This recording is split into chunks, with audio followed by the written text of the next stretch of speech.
Lalu orang-orang yang bukan itu, bukan orang Yahudi, itu bagaimana gitu?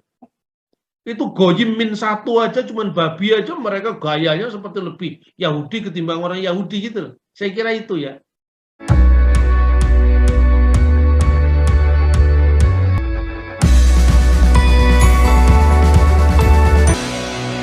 Nah, apakah orang Kristen tidak melaksanakan Torah dan 10 perintah Allah? Jadi orang Kristen menggunakan hukum apa, Bah? Ya, terima kasih. Nah, ini kembali saya sajikan ini. Ada 3 bermakna hukum. Yang pertama, mispatim. Perintah yang jelas, termasuk 10 hukum Allah itu mispatim. Ya, mulai dari ungkapan jangan berzina, jangan membunuh, itu berlaku.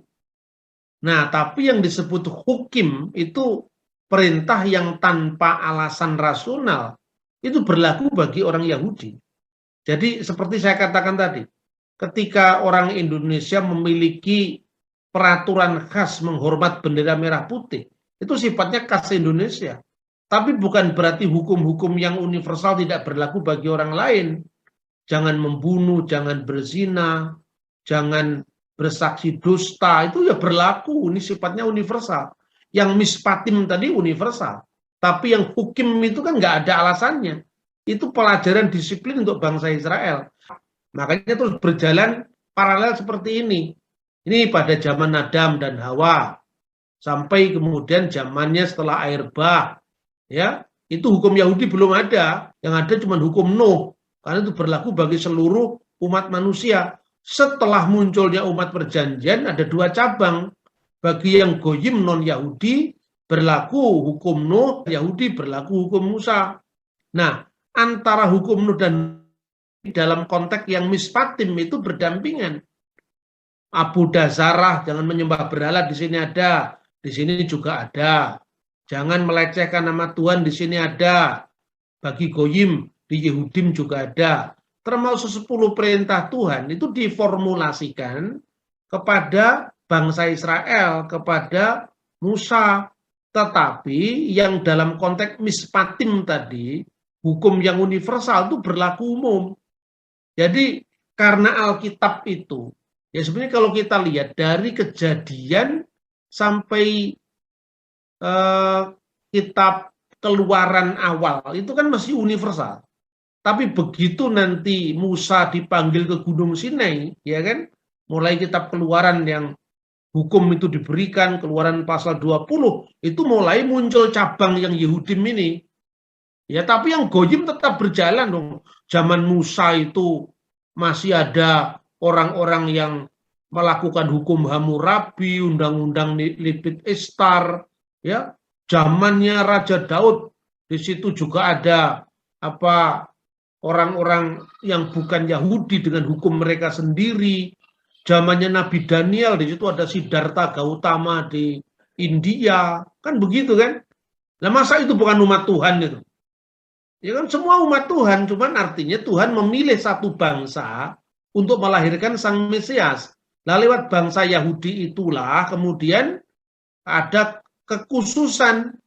Lah karena Yesus itu lahir dari suku Yehuda sebagai penggenapan dari nubuat Nabi Musa, ya otomatis Yesus dia melakukan berbicara kepada orang Yahudi. Konteksnya kan seperti itu. Ya makanya jangan kamu sangka aku datang untuk membatalkan hukum Taurat, bukan membatalkan tapi menggenapinya. Kan begitu kan? Nah, setelah Tuhan Yesus menggenapinya melalui kematiannya di kayu salib itu, Yahudi dan bukan Yahudi dipersatukan kembali dalam umat Mesias, ya, umatnya Yesus Kristus. Tapi di sini menurut Kisah Para Rasul, bagi yang umat berasal dari Yahudi tetap berlaku hukum Musa. Makanya ketika Petrus mendapatkan penampakan ya dari yang turun dari langit, ada binatang-binatang yang tidak kosher dan yang kosher, itu bukan berarti Petrus makan babi, tidak, karena Petrus orang Yahudi. Petrus tetap tidak makan babi. Tapi konteksnya ayat itu adalah kamu nanti akan melayani orang bukan Yahudi. Kamu jangan memandang mereka dengan rasa jijik. Itulah yang selama ini menjadi pagar pemisah antara Yahudi dan bukan Yahudi. Bahkan ada rabi-rabi yang secara ekstrim di abad-abad awal itu karena melaksanakan membangun pagar mengelilingi Taurat, kan intinya begini. Kamu mendengar hukum jangan berzina. Itu hukumnya kan jangan berzina. Tapi aku berkata kepadamu, barang siapa memandang seorang wanita dan mengingininya, dia telah berzina. Itulah pagar yang harus dibangun. Sebelum orang jatuh ke dalam zina, bangunlah pagar supaya kamu tidak berzina. Kamu telah mendengar hukum jangan membunuh, tapi aku berkata kepadamu, barang siapa membenci saudaranya, dan seterusnya. Dan barang siapa mengatakan saudaranya, hai kafir, harus diserahkan ke mahkamah agama. Itu kan supaya orang tidak lewat caci maki, umpatan teologis, yang akhirnya berakhir pada pembunuhan. Itulah membangun pagar mengenai Taurat. Jadi hukum yang bersifat universal tetap berlaku, gitu loh. Tapi ketika Anda mau membayangkan makan babi, makan cumi-cumi, ingatlah, kira-kira sebelum adanya bangsa Yahudi, dunia sudah berjalan berapa lama, berapa abad. Lalu orang-orang yang bukan itu, bukan orang Yahudi, itu bagaimana gitu loh. Itu goyim min satu aja, cuman babi aja, mereka gayanya seperti lebih Yahudi ketimbang orang Yahudi gitu loh. Saya kira itu ya. Ya, Bah, terima kasih.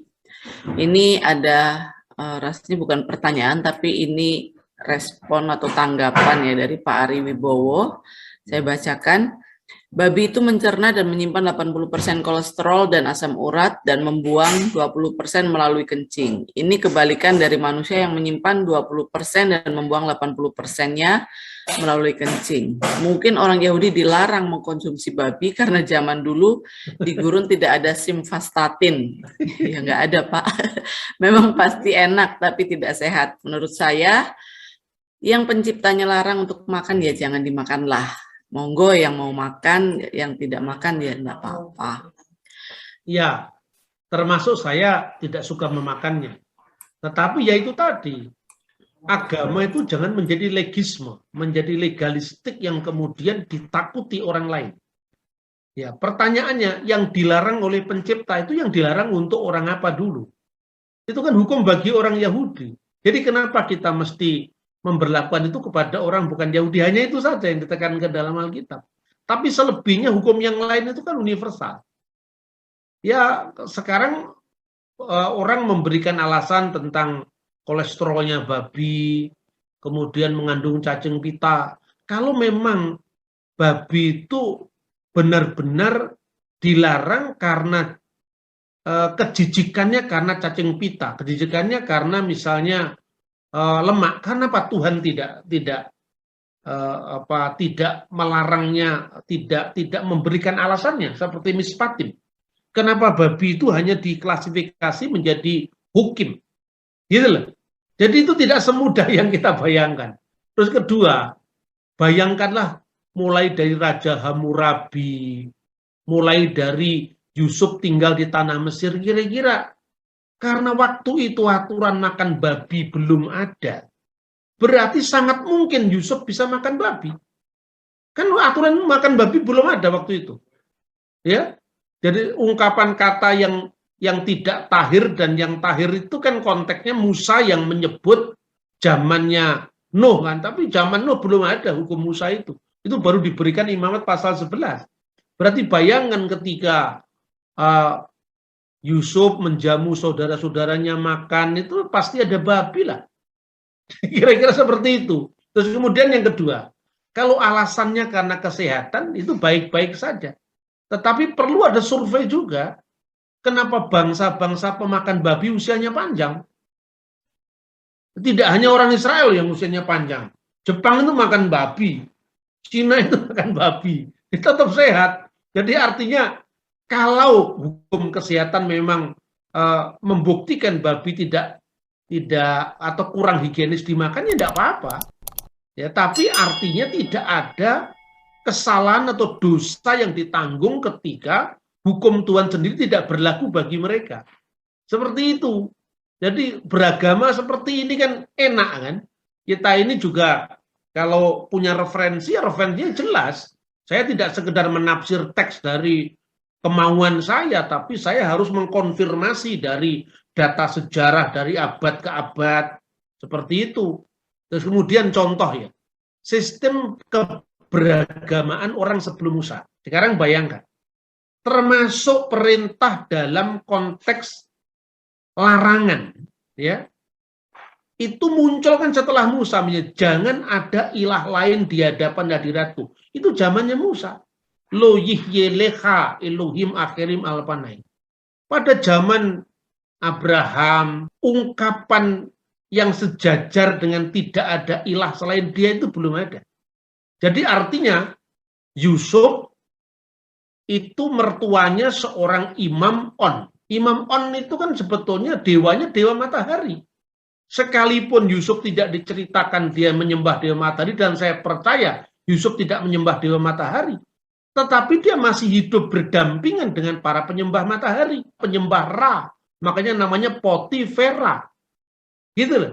Jadi kira-kira pada zaman Musa itu sudah disebut monoteisme. Tapi pada zaman sebelum Musa itu henoteisme. Henoteisme itu istilah dalam ilmu agama ya. Henoteisme itu artinya jenjang keilahian. Tetapi Allah yang disembah oleh Israel lebih besar daripada ilah-ilah yang disembah bangsa lain. Tapi belum ada penegasian. Negasi tidak ada Elohim kecuali Tuhan Israel itu baru muncul pada zaman Musa. Ya, coba kita lihat Alkitab. Bagaimana Yusuf, istrinya namanya Asnat. Asnat itu bahasa Mesir kuno yang artinya kekasih Dewi Neit. Dewi Neit itu adalah dewinya Mesir. Kemudian mertuanya namanya Potifera, berasal dari bahasa Mesir kuno Potifera. Ya, artinya dia yang berbakti atau dia yang diberikan oleh dewa Ra. Ra itu dewa matahari. Setelah pada zaman Musa, baru melalui Makot Misrayim, tulah-tulah di tanah Mesir itu, Tuhan mempermalukan dewa-dewa Mesir.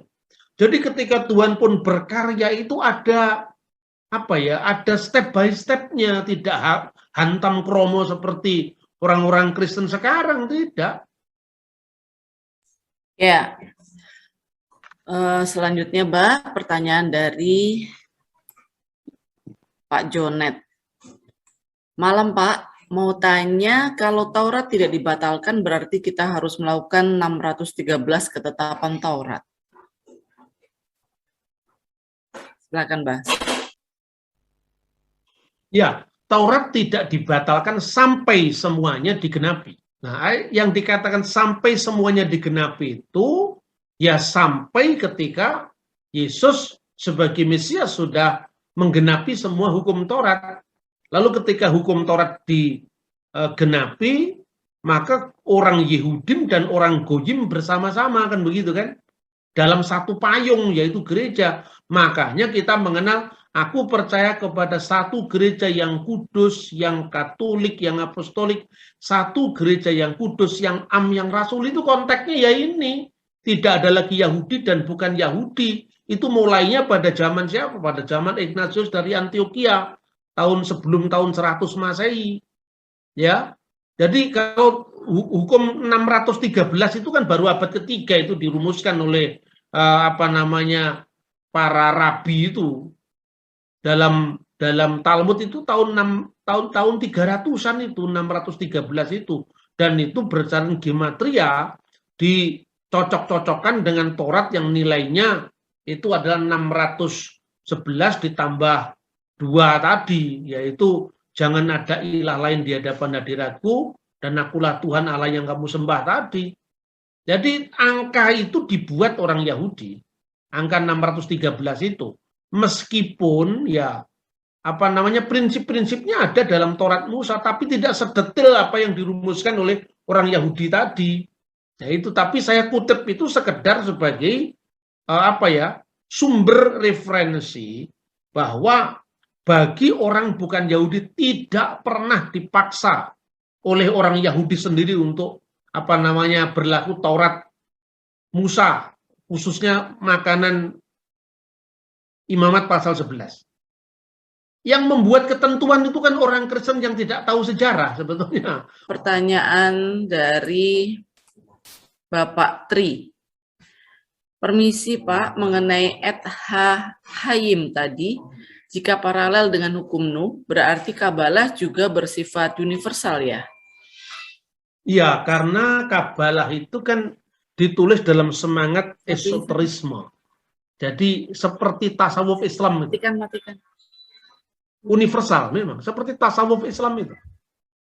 Itu kan juga sebetulnya di tengah-tengah eksklusivitas Islam mereka ingin bahwa hukum Tuhan itu mestinya kan berlaku untuk semua orang. Maka segala yang eksklusif itu kan ditembus dengan tasawuf yang kemudian melahirkan kebatinan itu. Ya, maka yang disebut Kabalah itu kan kebatinan Yahudi. Maka sifatnya tentu tidak legalistik seperti orang-orang Yahudi, ya seperti itu. Termasuk Rabi yang sering datang ke Indonesia itu kan pemahamannya sangat legalistik sekali. Jadi intinya bahwa Kabalah itu ada literatur yang sifatnya mystical, jadi universal memang. Pertanyaan selanjutnya dari Pak Ridwan Mangatur. Adakah dalam Alkitab ada yang secara jelas menerangkan hukum Nuh seperti menerangkan hukum Musa? Satu-satunya ayat yang disebut dalam Alkitab ya memang di dalam Kejadian pasal 9 tadi, tidak ada yang lain. Ya, tapi kan Alkitab itu harus dibaca dalam konteks zaman yang panjang. Makanya saya memberikan tadi mulai dari sebelum Kristus sampai abad ke-11 Masehi. Ya, naskah tertuanya tentang hukum Nuh itu dalam formulasi, ya formulasi yang lebih detail itu dari kitab Yobel. Kemudian dalam Kisah Rasul pasal 15 ayat 20-29, dan kemudian berbagai macam traktat Talmud dan Kabalah. Jadi tidak ada satupun dari dokumen-dokumen itu yang mengatakan bahwa orang bukan Yahudi harus mengikuti hukum Musa, tidak pernah ada. Ya, saya kira itu. Ya. Selanjutnya pertanyaan dari Pak Ridwan Mangatur. Masih Pak Ridwan. Atau apakah hukum Nuh pernah tercatat dalam prasasti kuno? Jadi ini pertanyaan lanjutan rupanya, Pak. Hukum Nuh ada di dalam naskah Laut Mati, Dead Sea Scroll. Itu tadi yang ditemukan di gua keempat. Ya. Nomor kode naskahnya 4Hi 224 sampai 228, dan ada satu naskah lagi saya lupa nomornya.